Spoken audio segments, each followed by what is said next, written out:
August 1, 1941. Bethpage, Long Island, New York. Chief Engineer Robert Hall sat in the pilot's seat as the prototype lumbered down the runway, its barrel-shaped fuselage seeming almost too heavy for a single engine to lift. The ex-TBF-1 prototype rotated skyward, and in that moment critics within the Navy shook their heads. The biggest single-engine aircraft they had ever seen. Too complicated, too heavy, too ambitious. None of them could have known that this ungainly bird, dismissed by skeptics as an engineering disaster waiting to happen, would go on to sink more enemy warships than any other American aircraft in history. The mathematics of naval warfare were about to be rewritten, not through elegant design, but through sheer devastating effectiveness wrapped in an overcomplicated package that somehow worked better than anything else in the sky. The journey to this moment began in March 1939, when the United States Navy issued a requirement that would challenge every aircraft manufacturer in America. The Douglas TBD Devastator, introduced in 1937, was already obsolete. The Navy needed a replacement, and they needed it fast. The requirements seemed impossible. A top speed of 300 miles per hour, a range of 1,000 miles, a crew of 3. All ordnance carried internally in a bomb bay. Armor protection for the crew. Self-sealing fuel tanks. And most ambitiously, an electrically powered dorsal turret, a feature that had defeated every previous attempt. 13 companies submitted proposals. The competition quickly narrowed to 2 finalists. Vought Aviation offered the XTBU-1, a sleek, elegant design that initially won praise from Navy evaluators. Grumman Aircraft Engineering Corporation submitted the XTBF-1, a design that looked like someone had taken their successful F-4F Wildcat fighter and inflated it to grotesque proportions. The Vought design was prettier. The Grumman design was complicated. Vought got the initial contract, but Vought was already drowning in orders for their F-4U Corsair fighter. They could not possibly deliver torpedo bombers in the time frame the Navy needed. The contract was transferred to Grumman, and Leroy Grumman's team found themselves with an impossible deadline to build an impossible aircraft.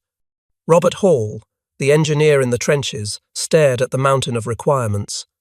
Everything the Navy wanted required adding weight, complexity, and systems that had never been successfully integrated into a carrier aircraft. The internal bomb bay alone was a nightmare. It needed to be large enough to hold either a 22.4-inch Mark 13 torpedo weighing 2,000 pounds, or 4 500-pound bombs, or depth charges, or mines. The bay doors needed to operate reliably in salt spray, high G maneuvers, and combat damage. The powered turret presented even greater challenges. Previous attempts at rear turrets had failed because hydraulic and manual systems were too slow, too unreliable, too vulnerable to battle damage. Grumman chose an electrically powered turret, betting the entire design on technology that had never been proven in combat. If the electrical system failed, the rear gunner would be helpless. The wing folding mechanism added another layer of complexity. To fit on carrier elevators and in hangar decks, the wings needed to fold. But the Avengers' wings were the largest span of any Navy aircraft. 54 feet fully extended. Leroy Grumman himself solved this problem during a design meeting, using a pink eraser to represent the fuselage and paper clips as wings. He discovered what became known as the stow wing, a compound angle folding mechanism that allowed the massive wings to fold back and upward simultaneously, reducing the wingspan to just 18 feet. The mechanism required hydraulic systems, locking pins, and structural reinforcements that added hundreds of pounds. The Wright R26008 engine, a twin-row 14-cylinder radial producing 1,700 horsepower, was the most powerful engine available. But even this monster struggled to lift the loaded aircraft. Empty weight, 10,080 pounds. Combat loaded weight, 15,905 pounds. This made the TBF the heaviest single-engine aircraft in the world. Critics within the Navy called it the pregnant beast. Others called it the turkey. The names were not compliments. On December 30, 1940, the Navy placed an order for 286 TBF-1 aircraft, more than 7 months before the prototype had even flown. The urgency was clear. War was coming, and the Navy needed torpedo bombers immediately, complications or not. The prototype's first flight on August 1, 1941, revealed both promise and problems. The aircraft flew, but it flew like a truck, heavy, ponderous. Nothing like the nimble fighters pilots were accustomed to. The controls were mushy. The visibility was poor for the pilot, despite the high cockpit placement. The aircraft demanded constant attention, constant correction, constant muscle, but it was stable. It could carry its full load.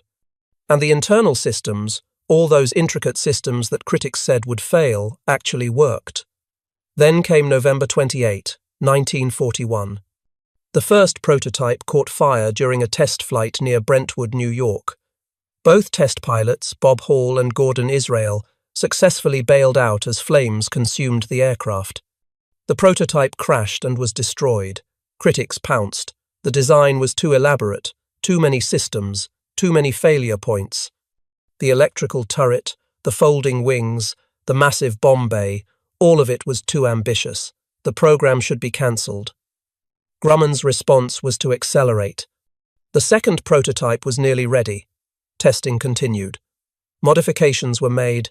Problems were solved through brute force, engineering. On January 3, 1942, the first production TBF-1 was completed. Less than 5 months after the first prototype crashed. Less than 4 weeks after Pearl Harbor brought America into the war. By early June 1942, more than 100 TBF Avengers had been delivered to the Navy. 6 of these aircraft were assigned to Torpedo Squadron 8 for evaluation. The squadron's devastators had already deployed aboard the carrier Hornet. The 6 Avengers arrived at Pearl Harbor just hours after the carriers had departed for a crucial battle near a tiny atoll called Midway. Volunteers were called for. 6 crews raised their hands. Many had never flown out of sight of land. All 6 aircraft made it to Midway Island.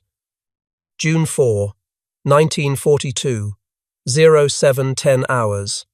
6 brand-new TBF Avengers took off from Midway Island's Henderson Field, part of the first wave of attacks against the Japanese carrier fleet.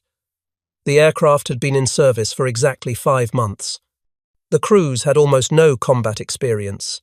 They were flying the most complicated torpedo bomber ever built into the teeth of the most experienced carrier force in the world. The Japanese Combat Air Patrol fell upon them like wolves.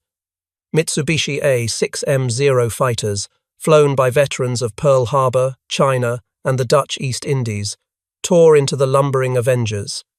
The TBF's defensive armament, a single 50 caliber machine gun in the dorsal turret and a 30 caliber gun in the ventral position, proved inadequate against determined fighter attacks. The Avengers were slow. At maximum torpedo attack speed, they could barely manage 130 miles per hour. The Zeros could exceed 300. One by one, the Avengers fell. Ensign Albert Kyle Ernest's aircraft took hit after hit. 20mm cannon shells punched through the wings, the fuselage, the tail. His turret gunner, aviation machinist's mate 3rd Class J. Darrell Manning, was killed instantly by a cannon shell to the chest. His radioman, aviation radioman 3rd Class Harry Ferrier, just 17 years old, was wounded in the head and wrist. The hydraulic system failed. The electrical system sparked and smoked. Ernest's instrument panel shattered. Blood from his wounded radioman sprayed across the cockpit. But the TBF kept flying. The massive radial engine, despite multiple hits, continued to produce power. The self-sealing fuel tanks, one of those intricate systems critics had questioned, prevented the aircraft from exploding when bullets punctured the wings. The armor plating, extra weight that critics said would doom the aircraft's performance, saved Ernest's life when cannon shells struck behind his seat. 5 of the 6 Avengers were shot down. Only Ernest's battered aircraft made it back to Midway, crash landing on the runway with 1 crew member dead and 2 wounded. Both Ernest and Ferrier survived their injuries. The young radio man would later recall the moment he realized they might make it home, blood covering the cockpit, the aircraft barely responding to controls, but still flying. The surviving aircraft was later examined by engineers. It had been struck by at least 9 20mm cannon shells and 64 7.7mm machine gun bullets. Nearly every major system had been damaged or destroyed. The Battle of Midway was hailed as a great American victory. The Japanese lost 4 fleet carriers. American dive bombers received the glory. The torpedo bombers, both the old Devastators and the new Avengers, suffered catastrophic losses. But the sacrifice of Torpedo Squadron 8 would become legendary. Of the 15 Devastators that launched from Hornet, none returned. 29 men were killed. Only Ensign George Gay survived, floating in the ocean watching the battle unfold above him. The 6 Avengers from Midway lost 5 aircraft and 9 men killed. From the entire squadron, only 3 men survived the battle. Ensign Ernest would be awarded the Navy Cross for his actions at Midway, the first of 3 he would earn during the war. 83% casualties for the Avengers at Midway. Critics renewed their calls to cancel the program. The aircraft was too vulnerable, too elaborate. The losses proved it was a failure. But intelligence officers studying the damaged aircraft reached a different conclusion. Ensign Ernest's TBF had absorbed enough damage to destroy 10 normal aircraft, yet it had flown home with 2 survivors. The electrical turret, despite the catastrophic damage, had continued to function until the turret gunner was killed. The bomb bay doors had operated correctly under fire. The folding wing mechanism had not failed despite multiple hits to the wing structure. The right engine had run for 2 hours after being struck multiple times. The aircraft was not too elaborate. It was too tough. Every intricate system, every redundancy, every backup had been designed into the TBF for exactly this scenario, taking damage and continuing to fight. The over-engineered, sophisticated Avenger had brought its crew home when no other aircraft could have survived. Production accelerated. By August 1942, dozens of Avengers were reaching fleet squadrons. Torpedo Squadron 8 reformed with new pilots and new aircraft. They would go on to earn 2 Presidential Unit citations, becoming one of the most decorated squadrons in naval aviation history. Ensign Ernest rejoined the squadron and fought at Guadalcanal, earning his 2nd Navy Cross. The Battle of the Eastern Solomons on August 24, 1942, provided the first real test of Avenger tactics with experienced crews. 28 TBFs from the carriers Saratoga and Enterprise attacked the Japanese fleet. 13 Avengers from Saratoga's VT-8 and 15 from Enterprise's VT-3 coordinated their approach. They sank the light carrier Ryujo with multiple torpedo hits. 7 Avengers were lost, but the survivors learned crucial lessons. The aircraft could absorb tremendous damage. The electrical turret could engage multiple fighters simultaneously. The internal bomb bay allowed for quick ordnance changes. The long range allowed for strikes far beyond what previous torpedo bombers could reach. November 1942 brought the naval battle of Guadalcanal. Marine Corps and Navy Avengers played the key role in sinking the Japanese battleship Hiei, a 37,000-ton behemoth that had been crippled in night fighting. The Avengers put torpedoes into the drifting giant, proving that the complicated aircraft could kill capital ships. But the most remarkable transformation was happening in the Atlantic Ocean, far from the Pacific headlines. German U-boats were winning the tonnage war, sinking Allied merchant ships faster than they could be replaced. The introduction of small escort carriers provided air coverage for convoys, but existing aircraft were inadequate for anti-submarine warfare. The Avenger, with its large bomb bay, long range, and ability to carry radar, proved perfect for the role. The TBF-1D variant, equipped with ASB surface search radar, could detect surfaced U-boats at night or in bad weather. The large bomb bay could carry depth charges, bombs, acoustic torpedoes, and the top-secret Mark 24 Fido homing torpedo.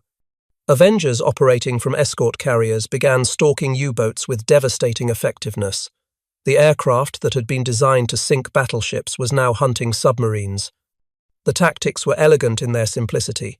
Avengers equipped with radar would patrol ahead of convoys, searching for surfaced U-boats. When contact was made, the Avenger would attack with depth charges and rockets, forcing the submarine to dive. Once submerged, the U-boat's speed dropped from 18 knots to 8 knots. The Avenger would circle overhead, dropping sonobuoys to track the submerged submarine, while calling in destroyer escorts for the kill. If the submarine tried to surface and run, the Avenger would be waiting with more depth charges. If the submarine stayed submerged, the destroyers would arrive. From May 1943 to May 1945, Avengers flying from American escort carriers sank or assisted in sinking 35 U-boats in the Atlantic. British Avengers, which the Royal Navy designated Tarpon and later Avenger, added to the tally. The total submarine kills reached approximately 30 when counting Pacific operations against Japanese submarines. No other aircraft came close to this record. The sophisticated radar systems, the large internal bay that could carry multiple weapons types, the long endurance that allowed 8-hour patrols, all of it combined to create the most effective submarine killer of the war. The year 1944 brought the Avenger to its peak effectiveness. By this time, nearly 10,000 had been built. General Motors' Eastern Aircraft Division had taken over most production, churning out 7,546 TB-MIS, while Grumman built 2,290 TBFs. The transition had been remarkable. When Grumman needed to focus on producing the new F-6F Hellcat fighter, they delivered a demonstration TBF to General Motors, held together entirely with sheet metal screws. This PK Avenger, named for Parker Kalon's screw manufacturer, allowed GM engineers to disassemble the aircraft part by part and redesign it for automotive-style mass production. Leroy Grumman had doubted GM could build even one Avenger. Instead, GM produced more than 3 times as many as Grumman itself. The TBM-3 variant, with a more powerful R260-020 engine producing 1,900 horsepower, began reaching squadrons in mid-1944. The additional power helped offset the weight of new radar equipment, additional armor, and increased fuel capacity. The Battle of the Philippine Sea in June 1944 showcased everything the Avenger could do. The engagement, later called the Great Marianas Turkey Shoot, decimated Japanese carrier aviation. American fighters shot down over 250 Japanese aircraft in a single day. But the real test came afterward. Admiral Mark Mitcher learned the Japanese carrier fleet was retreating at extreme range. Over 200 Avengers participated in the mission Beyond Darkness, Mitcher's desperate gamble to catch the fleeing enemy. The strike launched late in the afternoon, knowing many aircraft would return in darkness. Avengers from the carrier Belleau Wood sank the light carrier Hio, hitting the Japanese ship with torpedoes in deteriorating weather and fading light. 247 Japanese sailors died when Hio capsized. Many Avengers ran out of fuel on the return flight, ditching in the ocean or crashing on carrier decks in complete darkness. Mitcher ordered every ship in the fleet to turn on lights, breaking all blackout protocols to guide the aircraft home. 80 pilots and crew were lost, but the mission proved the Avenger could operate in conditions that would ground other bombers. The long range, the reliable engines, the tough airframe, all contributed to missions that should have been impossible. October 1944 brought the Battle of Leyte Gulf, the largest naval battle in history. Over 200,000 personnel participated. Japanese forces committed virtually their entire remaining fleet in a desperate attempt to destroy the American invasion force at Leyte. The battle sprawled across hundreds of miles of ocean, involving 4 separate engagements over 3 days. Approximately 400 Avengers participated across all phases of the battle. The engagement at Samar became one of the most dramatic confrontations in naval history.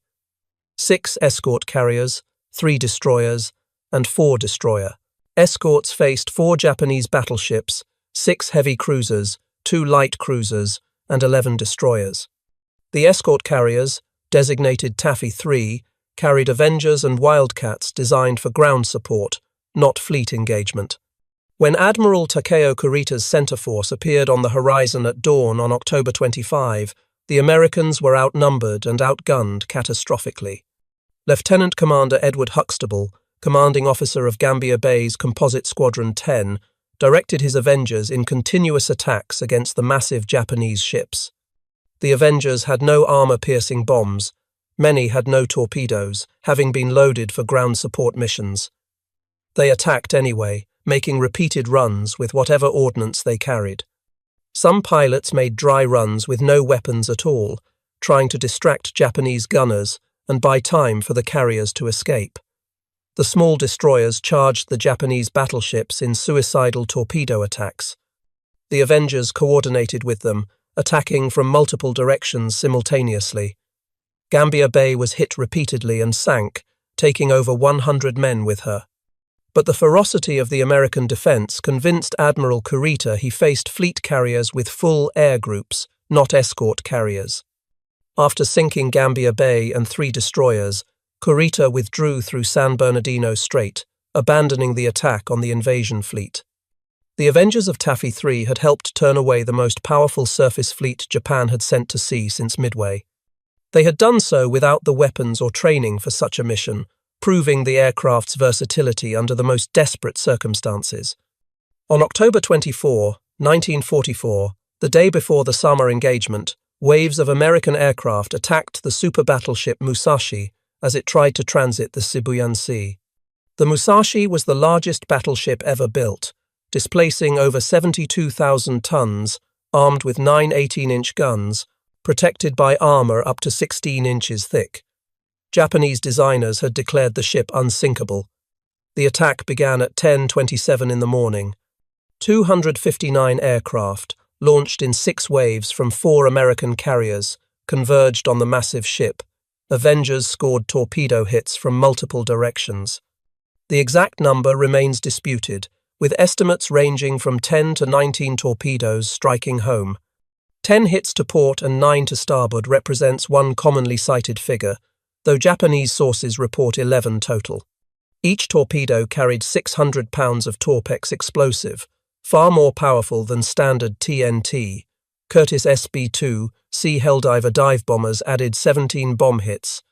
Just after 7:30 in the evening, the Musashi capsized and sank, taking 1,023 of her crew with her. The largest battleship ever built had been killed by aircraft, and Avengers had delivered critical blows.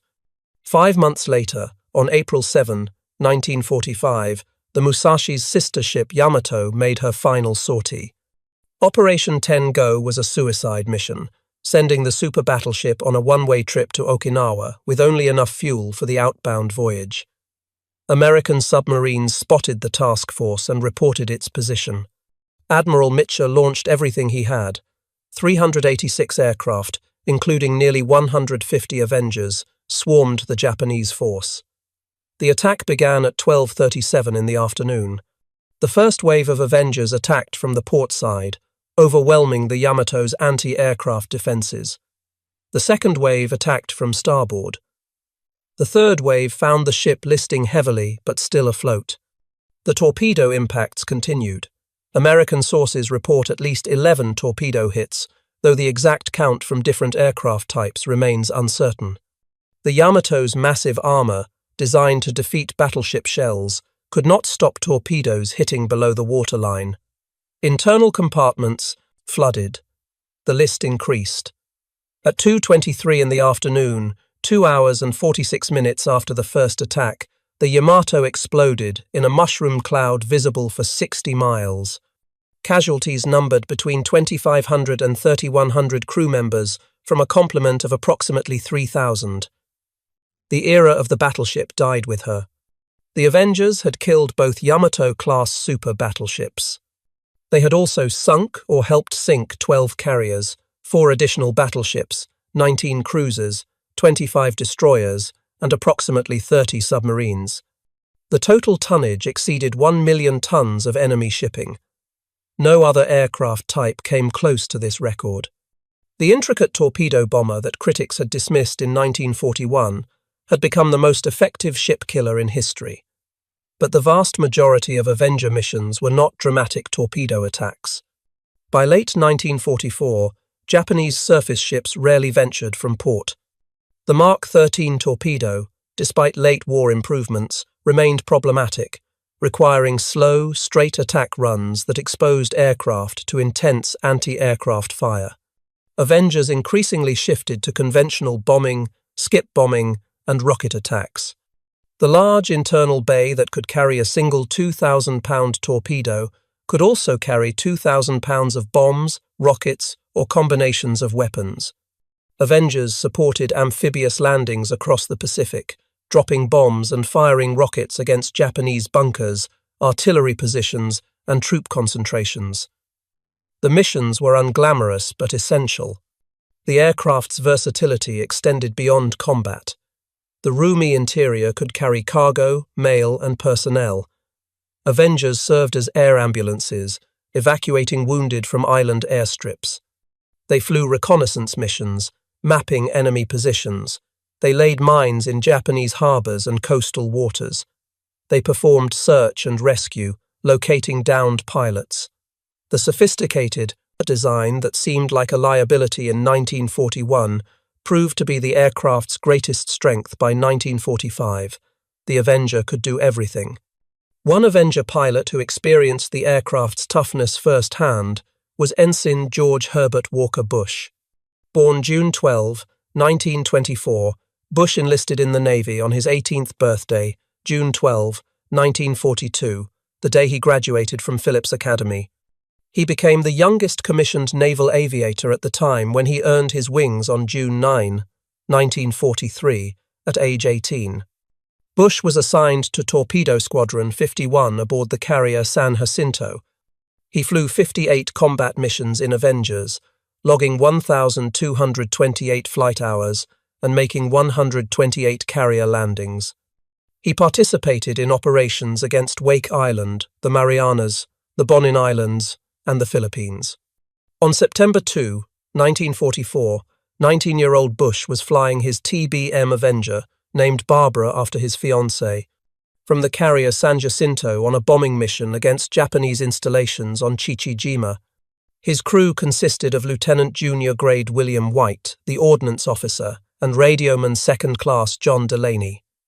The target was a radio transmitter complex, heavily defended by anti-aircraft guns. Bush's aircraft was hit by anti-aircraft fire over the target. The engine caught fire. Smoke filled the cockpit. Despite the fire, Bush pressed the attack and completed his bomb run, hitting the radio facility. As flames spread through the fuselage, Bush gave the order to bail out. He headed the burning aircraft out to sea, away from the island, to give his crew the best chance of rescue away from Japanese forces. Bush bailed out at approximately 2,000 feet. His parachute deployed successfully, but he hit his head on the tail stabilizer as he left the aircraft. He landed in the ocean bleeding from a forehead wound. When he surfaced, he saw no sign of his two crew members. Neither White nor Delaney survived. Their parachutes failed to deploy properly. Bush inflated his life raft and paddled desperately away from Chichijima. Japanese boats came out from the island searching for him. He paddled for hours, growing weaker from his wound and exhaustion. Other American aircraft circled above, trying to protect him until rescue arrived. After 4 hours in the water, the submarine USS Finback surfaced nearby. Crewmen pulled the exhausted pilot aboard. Bush was the only survivor from his aircraft.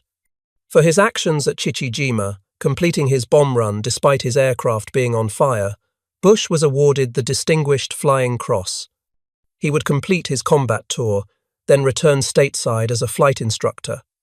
After the war, Bush would serve as a congressman, ambassador to the United Nations, director of the Central Intelligence Agency, vice president, and finally the 41st President of the United States. In 2009, the Navy commissioned the nuclear-powered aircraft carrier USS George H.W. Bush, designated CVN-77, in his honor. Bush flew 58 combat missions in Avengers, logging 1,228 flight hours and making 128 carrier landings. He experienced what thousands of other Avenger pilots learned. The aircraft was intricate, demanding, and unforgiving of mistakes. But when battle damage came, when enemy fire struck, when systems failed, the sophisticated design kept you alive. The redundancy, the over-engineering, the multiple backups, all of it worked together to bring crews home. The statistics tell the story that critics refused to see. Nearly 10,000 Avengers delivered. Over 46,000 combat sorties flown. Total combat losses, 729 aircraft. The loss rate, 1.58% per sortie, was among the lowest of any combat aircraft in the war.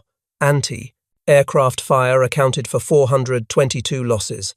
Aerial combat accounted for just 47 losses. Operational accidents, mostly landing mishaps on carrier decks, accounted for 260. The elaborate systems that were supposed to fail rarely did. The aircraft that was too heavy to fight proved too tough to kill. Comparison with other torpedo bombers reveals the Avengers' dominance. The Japanese Nakajima B-5N Kate, which had devastated Pearl Harbor, was obsolete by 1943, lacking the speed, range, and defensive armament to survive against American fighters. The British Fairey Swordfish, despite its legendary status, was a fabric-covered biplane that survived only because it operated in environments where modern fighters were rare. The American Douglas TBD Devastator was slaughtered at Midway. Torpedo Squadron. 8 flying Devastators from Hornet lost all 15 aircraft and 29 crew members in their attack. The Avenger, flying the same mission the same day, brought 1 aircraft home with 2 survivors. That battered TBF proved what would become the norm, survivability through robust engineering. The Curtiss SB-2 Sea Helldiver, the Navy's dive bomber, suffered constant mechanical problems throughout the war. Pilots called it the Beast, and the name was not affectionate.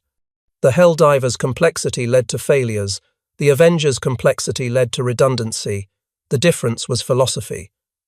Curtiss tried to make an elaborate aircraft that was barely good enough. Grumman made an elaborate aircraft that was far better than necessary, then made it even tougher. Post-war analysis revealed the deeper truth. The Avenger succeeded not despite its complexity, but because of it. Every intricate system served multiple purposes.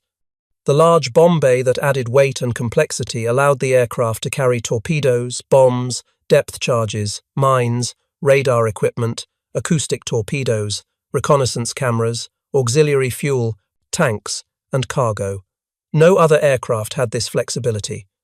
The electrical turret that critics said would fail proved more reliable than hydraulic systems and allowed for faster tracking of attacking fighters. The stow-wing folding mechanism that added weight and parts allowed the large aircraft to fit on small escort carriers, multiplying the number of ships that could operate Avengers. The stow-wing itself represented a triumph of innovative engineering. Leroy Grumman conceived the design during a meeting, using simple materials at hand. He took a pink eraser to represent the fuselage and stuck paper clips into it as wings. By experimenting with different angles, he discovered a compound pivot point that allowed the wings to simultaneously fold upward and rearward. The resulting mechanism, called stow-wing, reduced the 54-foot 2-inch wingspan to approximately 18 feet when folded. This ingenious design allowed the massive Avenger to fit on the elevators of even the smallest escort carriers. The stow-wing became a signature feature of Grumman aircraft for decades, appearing on the Hellcat, Bearcat, Cougar, and eventually the E-2 Hawkeye. The tough construction that made the aircraft heavy saved countless lives. Avengers absorbed damage that would destroy other aircraft and kept flying. Pilots reported flying back to carriers with wings full of holes, engines trailing smoke, hydraulics failed, electrical systems shorted, and the aircraft still responded to controls. The overbuilt structure, the redundant systems, even the excessive weight, all of it contributed to bringing crews home alive. By the war's end, the Avenger had flown more combat missions than any other Navy torpedo bomber. It had sunk more enemy ships than any other American aircraft type. It had destroyed more submarines than any other aircraft in history. It had served in more roles, more theaters, and more conditions than any contemporary bomber. The aircraft, dismissed as too intricate, had proven to be perfectly engineered for everything war demanded. The Avengers service did not end in 1945. Post-war variants continued flying with the US Navy until 1954, when newer aircraft finally replaced them in frontline service. The Royal Canadian Navy operated Avengers until 1960, using them for anti-submarine warfare in the North Atlantic. The Canadian AS-3 variant featured a magnetic anomaly detection boom extending from the rear fuselage, sophisticated electronics for tracking submerged Soviet submarines, and the endurance to patrol the frigid North Atlantic for hours. The TBM-3E and its derivatives served with remarkable longevity. France operated Avengers from the carrier Arrow-Manches in Indochina during the early 1950s. Japan's Maritime Self-Defense Force used Avengers for anti-submarine patrol into the early 1960s. The Netherlands operated them from their carrier Carol Doorman. Brazil, Uruguay, and other nations found the Avengers' combination of payload capacity, range, and reliability perfect for maritime patrol. The elaborate aircraft that was supposedly difficult to maintain proved remarkably easy to keep flying, with many nations preferring it to newer, supposedly better designs. The TBM-3W variant pioneered airborne early warning, carrying the massive ANAPS-20 radar in a ventral radome. This flying radar platform could detect enemy aircraft at ranges far beyond what ship-based radar could achieve, providing fleet air defense coordinators with crucial early warning. The TBM-3S specialized in anti-submarine warfare, carrying advanced sonobuoys, radar, and acoustic homing torpedoes. These variants proved so successful that Avengers remained in US Navy service for 9 years after the war ended, an exceptional service life for a World War II design. The aircraft's final combat use came in 1951 during the Korean War, but contrary to legend, Avengers did not fly the last torpedo attack in history. That distinction belongs to the Douglas A.D. Skyraider, the Avengers' successor. On May 1, 1951, 8 AD-4 Skyraiders from Attack Squadron 195 and Composite Squadron 35 launched from the carrier Princeton to strike the Hwacheon Dam in North Korea. The dam controlled water flow to the Pukan River, and North Korean forces were using it strategically by releasing water to flood areas where UN forces were advancing, then stopping the flow to trap them in the exposed riverbed. The Skyraiders carried Mark 13 torpedoes, the same weapon the Avenger had carried throughout the war. 8 torpedoes were dropped. 7 hit the dam. 6 exploded, blasting holes in the concrete structure and crippling the dam for the rest of the war. This mission remains the last time in history that aerial torpedoes were used against a surface target. The era of the torpedo bomber ended where it had reached its peak, with aircraft launching torpedoes against strategic targets. The Avenger had defined that era, setting standards that even its successor, the formidable Skyraider, ultimately could not exceed. Modern analysis of the Avenger reveals design decisions far ahead of their time. The modular internal bay that could accept different weapons without modification anticipated modern multi-role fighters. The extensive use of electrical systems over hydraulics predicted jet-age designs. The emphasis on crew survivability over pure performance foreshadowed military aviation philosophy for the next 70 years. The integration of radar, radio, and electronic warfare equipment into a single airframe created the template for modern naval aviation. William Schwendler, Leroy Grumman, Robert Hall, and the engineering team at Grumman Aircraft had not just built an elaborate torpedo bomber, they had built the future of naval aviation, wrapped in a barrel-shaped fuselage that critics called ugly. They had proven that survivability could be engineered into an aircraft through redundancy and robust construction. They had demonstrated that versatility mattered more than specialization. They had shown that crew comfort and capability enabled mission success more than raw performance numbers. The design philosophy that created the Avenger influenced American naval aviation for decades. The emphasis on bringing crews home alive became central to US Navy aircraft design. The The focus on multi-role capability shaped future requirements. The integration of advanced electronics and weapons systems established patterns that continue today. The Avenger was not just a successful World War II aircraft. It was a template for how to build combat aircraft that could adapt, survive, and accomplish diverse missions. The numbers speak for themselves. 12 aircraft carriers sunk or helped sink. 6 battleships, including the 2 largest ever built. 19 cruisers, 25 destroyers, approximately 30 submarines, over 500 merchant ships. 1 million tons of enemy shipping sent to the bottom. 729 aircraft lost out of nearly 10,000 built. 46,000 combat sorties. 1.58% loss rate. The highest kill ratio of any American aircraft in World War II, measuring ships sunk per aircraft lost. The designers who created this record never intended to build the most beautiful aircraft.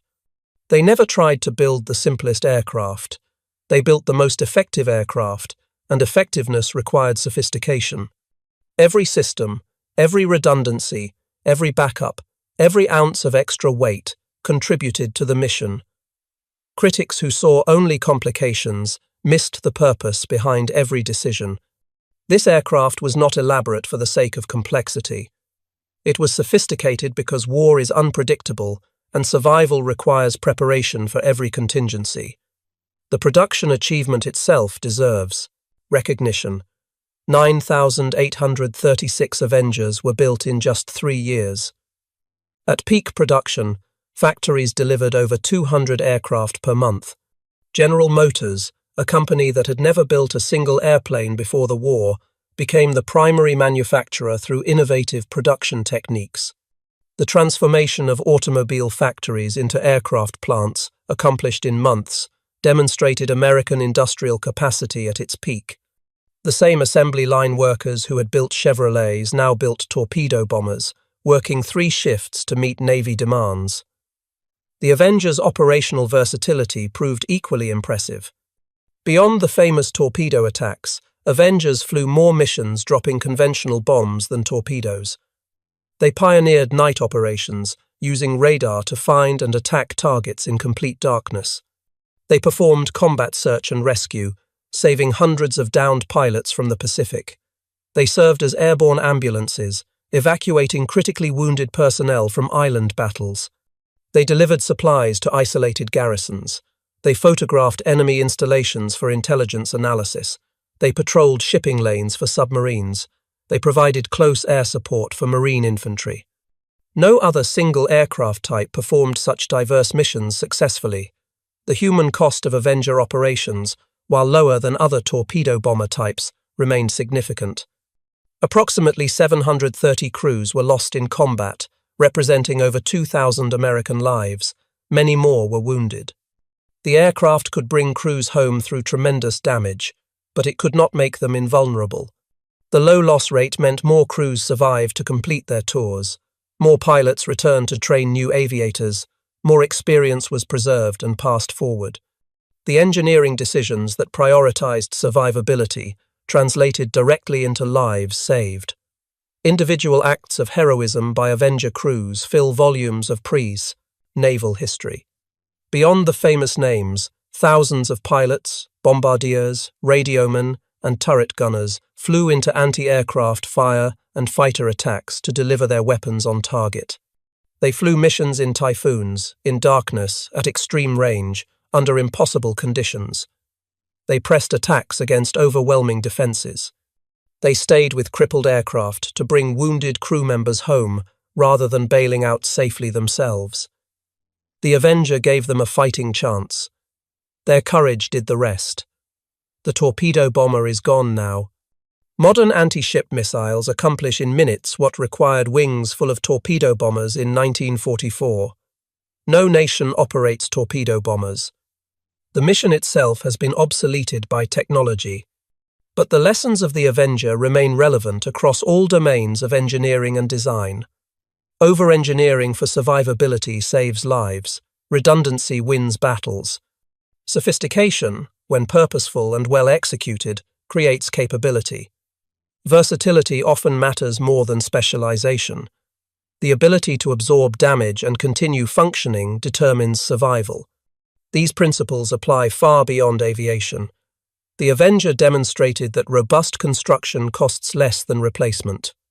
The additional weight of armor, redundant systems, and overbuilt structure was repaid many times over in aircraft that survived to fly again, in crews that lived to fight again, in reduced training requirements because experienced pilots stayed alive.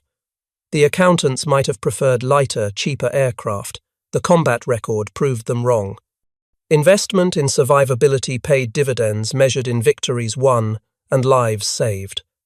The ugliest duckling can become the deadliest hunter. And sometimes the aircraft everyone calls too elaborate is exactly sophisticated enough to do what nothing else can do. The Avenger proved this truth in the most demanding crucible imaginable, combat against a determined enemy who had prepared for war while America slept. The aircraft critics dismissed, accomplished what more elegant designs could not. It rewrote the rules of naval warfare. It established new standards for aircraft survivability. It demonstrated capabilities that influenced military aviation for generations. Today, surviving Avengers fly at air shows, reminding new generations of what American industry and American airmen accomplished. Approximately 60 Avengers remain in various conditions worldwide. Several are maintained in airworthy condition by dedicated organizations and collectors. When a restored Avenger flies overhead, its unmistakable silhouette and distinctive engine note transport observers back to a time when these unlikely warriors ruled the Pacific skies. The Avenger that took off from Bethpage in August 1941, the ungainly beast that critics dismissed, proved them all wrong. It did not do so through elegance or simplicity. It did so through relentless effectiveness, mission after mission, year after year, in every role war demanded. The sophisticated torpedo bomber that should have failed instead rewrote the rules of naval aviation and sank more enemy ships than any other aircraft in history. In the end, it was not elaborate enough to fail. It was sophisticated enough to win, and in winning it brought home more of its crews alive than any other torpedo bomber ever built. That achievement, more than tonnage sunk or battle stars earned, stands as the true measure of the Avengers' success. The aircraft kept its promise. It brought them home.